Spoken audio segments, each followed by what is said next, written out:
नमस्कार, स्वागत है आप सभी का आर्य न्यूज पर। मैं आपके साथ निकिता कश्यप। बुलेटिन की शुरुआत करते हैं। उत्तराखंड चारधाम यात्रा 2024 जोरों से चल रही है, तो वहीं चारधाम यात्रा को लेकर श्रद्धालुओं में गजब का उत्साह भी देखा जा रहा है। देश हो विदेश हो, सभी जगहों से श्रद्धालु चारधाम की यात्रा करने के लिए देवभूमि उत्तराखंड पहुंच रहे हैं। हर दिन श्रद्धालुओं की संख्या में लगातार इजाफा भी हो रहा है। वहीं आपको बताते चले कि सरकार और जिला प्रशासन भी श्रद्धालुओं की यात्रा को सुखद और सरल बनाने की व्यवस्थाओं में जुटा है। वहीं आपको यह भी बता दें कि सीएम पुष्कर सिंह धामी ने ऋषिकेश में चारधाम यात्रा की व्यवस्थाओं का निरीक्षण के दौरान स्वयं सहायता समूह के द्वारा लगाए गए स्टॉलों का अवलोकन करते हुए मातृ शक्ति को प्रोत्साहित किया। साथ ही साथ आपको बताते चले कि चारधाम यात्रा जिस तरीके से लगातार इसका इजाफा हो रहा है, लोगों की जो श्रद्धालुओं की जो संख्या है वो दिन पे दिन बढ़ती जा रही है। उसमें केदारनाथ में अभी तक सबसे ज्यादा श्रद्धालु पहुंच रहे हैं। केदारनाथ धाम के बाद बद्रीनाथ धाम में सबसे ज्यादा श्रद्धालु भगवान विष्णु के दर्शन के लिए पहुंच रहे हैं। तो वहीं गंगोत्री धाम में भी आज जो है 12,000 से भी ज्यादा श्रद्धालुओं ने दर्शन किए।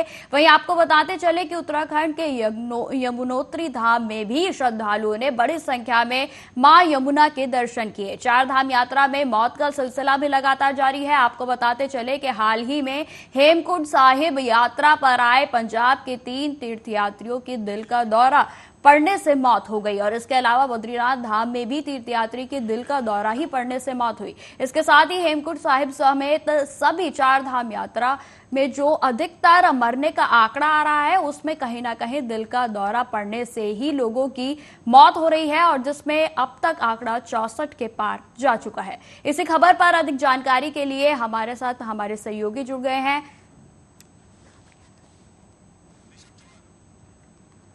तो ऋषभ, किस तरीके के हालात जो हैं इन दिनों में चारधाम यात्रा को लेकर सामने आ रहे हैं?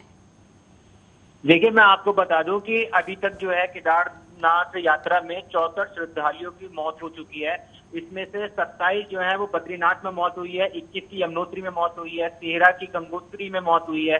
तो इस तरह से लगातार मौतों के आंकड़े जो है वो बढ़ते जा रहे हैं और यहाँ पर अमूमन जो हालात देखे जा रहे हैं वो बद से बदतर होते जा रहे हैं, क्योंकि जितने रजिस्ट्रेशन अभी तक हुए हैं उससे काफी ज्यादा तादाद में यहाँ पर भक्त लोग जो है वो पहुंच जाते हैं और इनकी जो मौतों का जो आंकड़ा बढ़ रहा है उसका सबसे बड़ा कारण वो यही है कि केदारनाथ यात्रा जब शुरू होती है तो यहाँ पर जो भक्त लोग होते हैं, जो यात्री होते हैं, उनका कोई भी मेडिकल रजिस्ट्रेशन नहीं होता है। दरअसल रजिस्ट्रेशन तो होता है, मेडिकल रजिस्ट्रेशन नहीं होता है। अमूमन आप देखेंगे कि जब जी ऋषभ, आप तक मेरी आवाज आ रही है? हाँ जी, बिल्कुल आप आ रही है। ऋषभ, जिस तरीके से अगर बात की जाए कि चारधाम यात्रा के श्रद्धालुओं को पूरे साल जो है वो इंतजार होता है और जो लोग हैं वो इस समय का बहुत ही लंबे समय से इंतजार करते हैं, अपना रजिस्ट्रेशन भी करवाते हैं, लेकिन इस बीच जो इस साल का आंकड़ा है वो कहीं ना कहीं बहुत ही ज्यादा है और जिसने सभी रिकॉर्ड तोड़ दिए हैं। देखिए, रिकॉर्ड तो लगातार टूटते रहते हैं। पिछली बार से भी ज्यादा अधिक श्रद्धालु जो हैं वो इस बार बाबा केदारनाथ के दर्शन करने पहुंचे हैं। चारधाम की यात्रा जब भी खुलती है तो अधिक से अधिक संख्या में लोग पहुंचते हैं, लेकिन यहाँ पर सवाल ये उठता है कि आखिर ये मौतें जो हो रही हैं, जो आंकड़ा बढ़ रहा है, इसका मुख्य कारण क्या है? तो इसका मुख्य कारण यही है कि जब केदारनाथ यात्रा के कपाट खुलते हैं, चारधाम यात्रा के लिए यात्रा शुरू होती है, तो उस वक्त जो है यात्रियों का मेडिकल रजिस्ट्रेशन नहीं होता है। जिस तरह से आप देखेंगे जब अमरनाथ यात्रा शुरू होती है जम्मू कश्मीर में, तो उस वक्त मेडिकल एक पूरा चेकअप किया जाता है और उन्हीं भक्तजनों को अमरनाथ की यात्रा पे भेजा जाता है जो पूरी तरह से स्वस्थ होते हैं या फिर जो ज्यादा एजेड नहीं होते। और जब तक हमारे पास वो रजिस्ट्रेशन नहीं होता है, हम अमरनाथ की यात्रा नहीं कर पाते हैं। लेकिन केदारनाथ और चारधाम की यात्रा में ऐसा कुछ भी नहीं है, सिर्फ रजिस्ट्रेशन होता है यात्रियों का दर्शन करने के लिए। लेकिन वहां पर जो मेडिकल सर्टिफिकेट होता है, एक मेडिकल सर्टिफिकेट जो सरकार को लेना चाहिए, वो नहीं मिल पाता है, वो नहीं देखा जाता है। वहां पर इस तरीके का कोई रूल अभी तक नहीं बना हुआ है केदारनाथ यात्रा में कि पहले आप अपना मेडिकल जो है वो कराइए, उसके बाद चारधाम यात्रा के लिए जाइए। जब आपका मेडिकल सर्टिफिकेट जब आप चेक हो जाएगा, जब आपको डॉक्टर एक तरह से पूरी तरह से संतुष्ट कर देगा, इस बात की पुष्टि कर देगा कि हाँ आप ट्रैक करने योग्य हैं, हाँ आप केदारनाथ जाने योग्य हैं, तब आप जा सकते हैं। लेकिन इस तरह का कोई भी व्यवस्था जो है वो अभी तक केदारनाथ या फिर चारधाम यात्रा में नहीं देखी जाती है और यही कारण है जो श्रद्धालुओं की इतनी ज्यादा मौतें जो है वो बढ़ रही है, क्योंकि यहाँ पर चारधाम यात्रा के दौरान चाहे 50 साल के हो, चाहे 55 साल के हो, 60 चारधामों में साल से के जो हो, है 80 सबसे साल ज्यादा के हो, लोगों के मरने की खबर सामने आई वो है। ऐसे ही चले जाते हैं। लेकिन उनका जो चेकअप होता है वो नहीं किया जाता है, और ऊपर जाके उन्हें काफी ज्यादा ट्रैक पर समस्या होने लगती है, क्योंकि ऊपर काफी ज्यादा ऑक्सीजन की भी कमी होती है, और रास्ते जो है वो काफी ज्यादा टेढ़े मेढ़े हैं, और काफी ज्यादा भीड़ भड़ाका भी हो जाता है।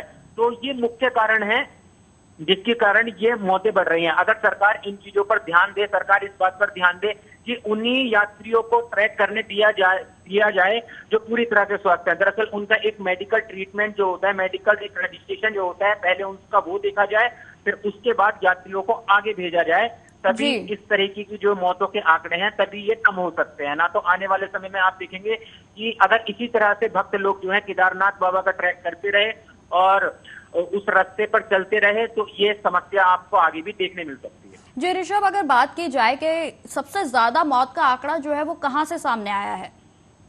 देखिए, मैं आपको पहले बता देता हूँ, सबसे ज्यादा जो मौत का आंकड़ा सामने आया है वो केदारनाथ का है, जहां पर अब तक 27 मौतें हो चुकी है। वहीं अगर बद्रीनाथ की बात करूं तो यहाँ पर 21 मौतें हो चुकी है, यमुनोत्री में 13 मौतें हो चुकी है, गंगोत्री में अब तक 3 मौतें हो चुकी हैं।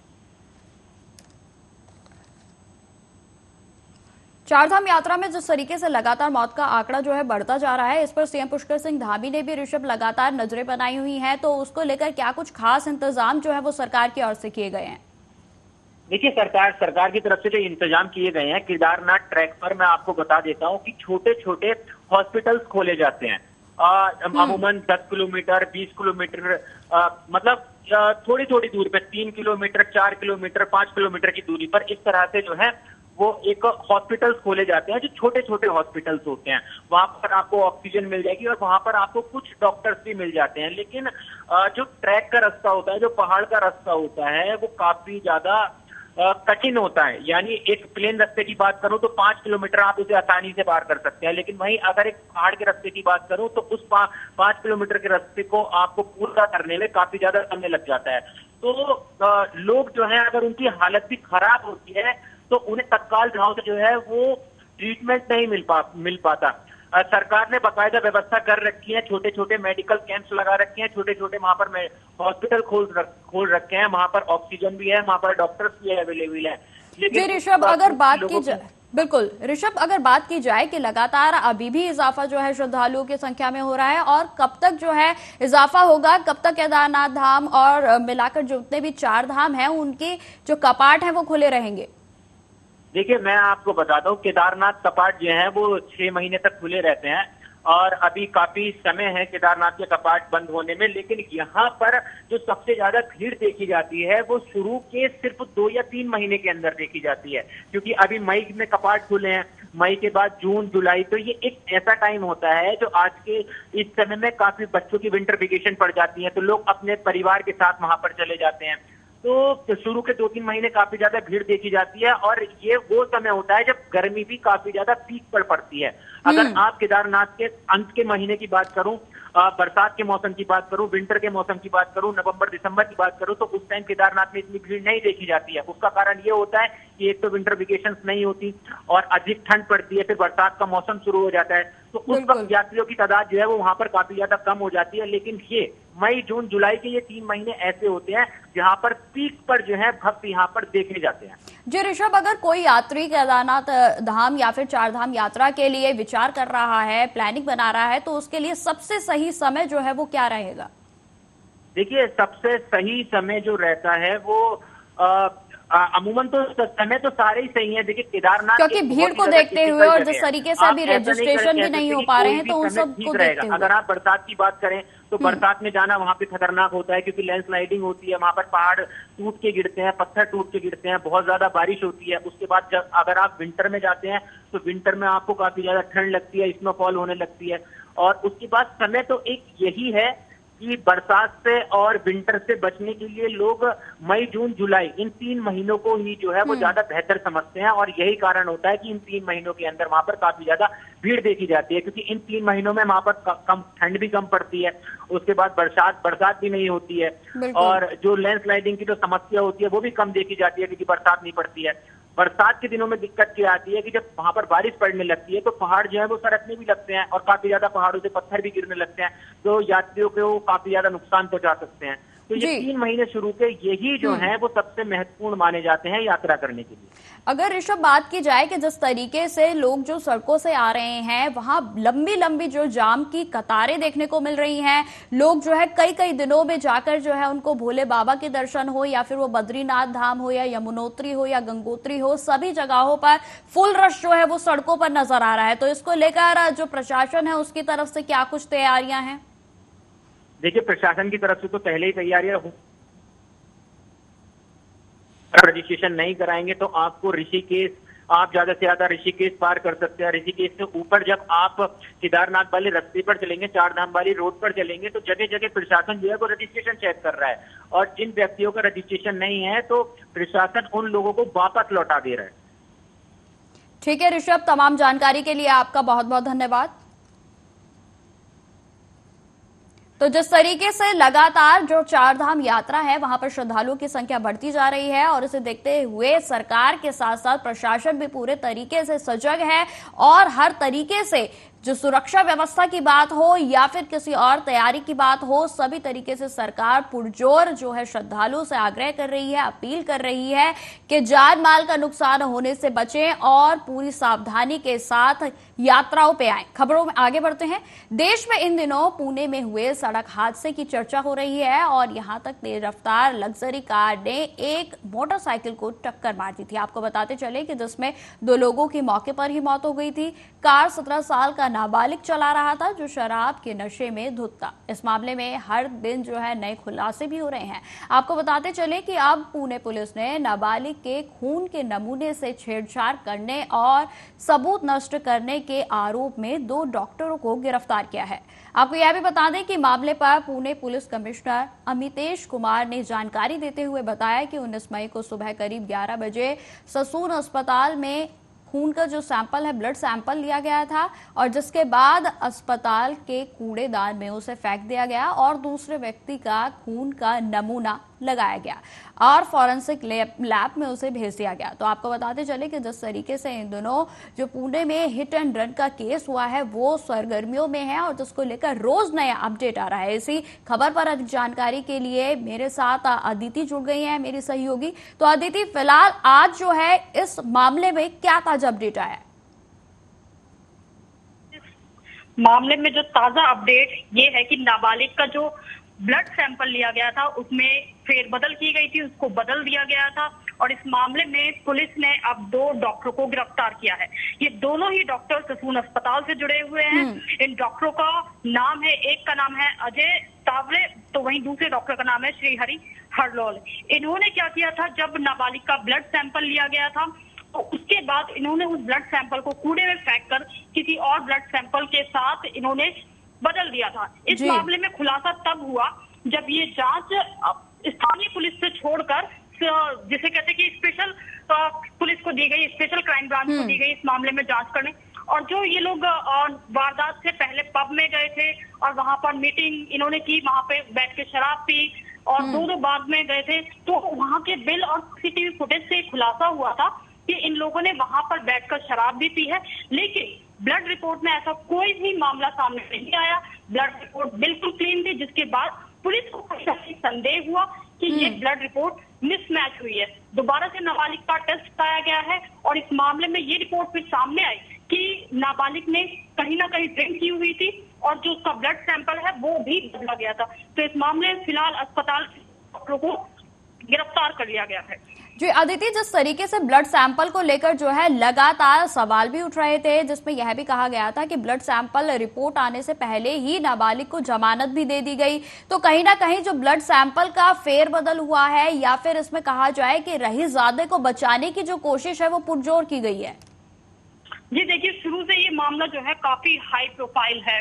पोर्श गाड़ी वो चला रहा था, एक महंगी गाड़ी वो चला रहा था, दोस्तों के साथ नाबालिग होने के बावजूद भी है, पार्टी कर रहा है। तो देखा जा रहा है कि शुरू से ही जो है एक रईस ज्यादा जो होता है ना, और हमारे भारत कल्चर में शुरू से ही देखा आ रहा है कि जो भी इन्फ्लुएंस पर्सन होता है, जो ऊपर लेवल पे जो इंसान होता है, वो हमेशा केस को इन्फ्लुएंस करने की कोशिश करता है, चाहे वो जिस भी लेवल पे हो, चाहे वो पुलिस के लेवल पे हो या किसी और लेवल पे हो, चाहे वो नेता से मिलकर हो या किसी से भी मिलकर हो, मामले को इन्फ्लुएंस करने की कोशिश की जाती है। इस मामले में भी वही हुआ है। पुलिस को इस मामले में 2 पुलिस को भी निलंबित किया गया है। शुरुआती जांच में पुलिस वाले गए हुए थे, उनको भी सस्पेंड कर दिया गया है, उनको भी हटा दिया गया है, क्योंकि उन्होंने इस पूरे मामले की आला अधिकारी को जो जांच के बारे में जो है देरी से बताया था। इस चीजों को लेकर उन पुलिस वालों पे भी एक्शन लिया गया। कहीं ना कहीं शुरू से ही जो है इस मामले को थोड़ा सा हल्का करने की कोशिश की जा रही थी, लेकिन जब से इस मामले में तूल पकड़ा और मीडिया ने प्रमुखता से इस खबर को दिखाया, तब से इस मामले की जांच जो है स्पेशल पुलिस को सौंप दी गई है और अब इस मामले में नए खुलासे हो गए हैं। अदिति, अगर देखा जाए तो लगातार मामले में और भी गिरफ्तारियों का सिलसिला जो है वो बढ़ता ही जा रहा है। अब तक मामले में 9 गिरफ्तारियां हो चुकी हैं, जिसमें नाबालिग का पिता के साथ साथ उसका दादा भी शामिल है। तो क्या और भी गिरफ्तारियां आगे मामले में हो सकती हैं? जी बिल्कुल पॉसिबल है कि इस मामले में और भी गिरफ्तारियां हो, क्योंकि अभी तक ये नहीं साफ हो पाया है कि कार में उसके साथ कौन कौन से दोस्त मौजूद। तो उन पर शुरुआती जांच में आपने जैसा कि देखा कि ये भी आरोप लगाने की कोशिश की गई कि कार जो है वो नाबालिग नहीं चला रहा था, ड्राइवर चला रहा था, लेकिन बावजूद इसके जब जांच में सामने आया कि कार नाबालिग ही चला रहा था, तो इसके बाद फिर नाबालिग को दोबारा से हिरासत में लिया गया। है कि इस मामले में हो और जिन जिन लोगों ने इस मामले को हल्का करने की कोशिश की है, उन गिरफ्तारी की पॉसिबिलिटी हो सकती है। हो सकता है उस अस्पताल में और भी कर्मचारी पूरे षड्यंत्र में इस जो ब्लड सैंपल्स को बदलने की बात की जा रही है उसमें शामिल हो सकता है उस मामले में भी और लोगों की गिरफ्तारी पॉसिबिलिटीज है इस चीज की। बिल्कुल अदिति, तमाम जानकारी के लिए आपका बहुत बहुत धन्यवाद।